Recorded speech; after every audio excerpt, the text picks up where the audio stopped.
Most people think psychology started with Sigmund Freud, but that's not true. The real father of modern psychology is a German scientist named Wilhelm Wundt. Before he came along, psychology was not considered an actual scientific study.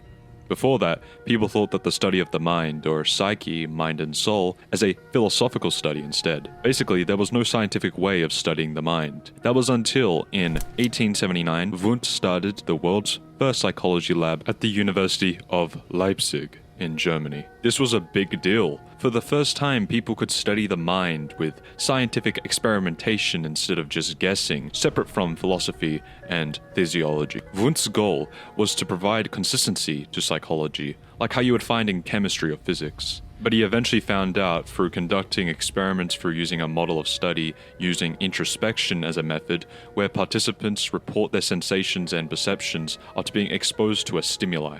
He soon found out that each participant's experience would be different, punching a hole through his grand hope that psychology could stand with hard sciences like chemistry or physics. Despite this, however, psychology became its own thing and contributed valuable insights, particularly in counseling and therapy. What is very interesting about Wundt's work was the fact that his work really served to bring huge growth in the psychology world. People from all over the world came to learn from him, and they'd take those ideas, expand, and innovate on them over time. Wundt's student Edward Titchener expanded on his work, creating structuralism, which focused on breaking down consciousness into its basic elements. People who studied structuralism believed that by studying these individual components, they could understand the overall structure of the mind. Titchener also trained Margaret Floy Washburn, the first woman to earn a PhD in psychology, and Washburn's work on animal behavior and the mind served greatly in the psychological world. G. Stanley Hall was another one of these students from Wundt. He brought his ideas back to the United States and founded the first psychology lab in the USA at Johns Hopkins University. Through this, we now have universities that teach psychology thanks to all these contributions. Another key student of Wundt's was James McKeen Cattell, who developed measuring intelligence, almost like your modern IQ test, aka general psychometrics, which is the study of scaling these functions of the mind.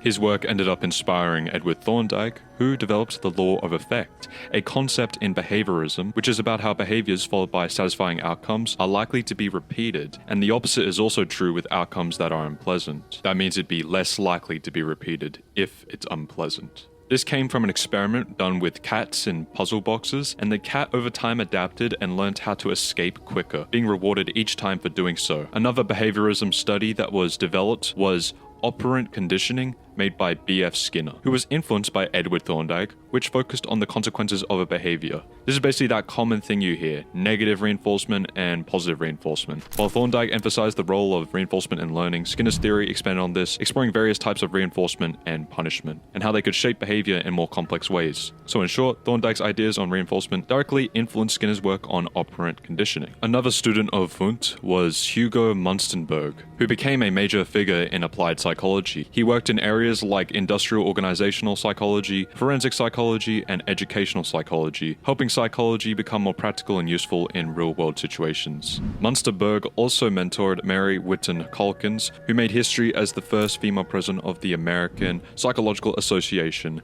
and contributed greatly to self-psychology. So basically, a summary here is that G. Stanley Hall's students contributed to developmental psychology and educational reforms. Cattell's students, like Thorndike, laid the groundwork for behaviorism and experimental psychology. Munstenberg students shaped applied psychology, including workplace efficiency and legal practices, to which Wundt had influenced all of these guys. From developmental psychology to clinical therapy to behaviorism, Wundt's influence is everywhere. Even though Wundt himself didn't directly train figures like Sigmund Freud, for example, the ripple effect of his students and their students helped shape every major branch of psychology. So, the quote-unquote father of psychology is not just about Wilhelm Wundt's work.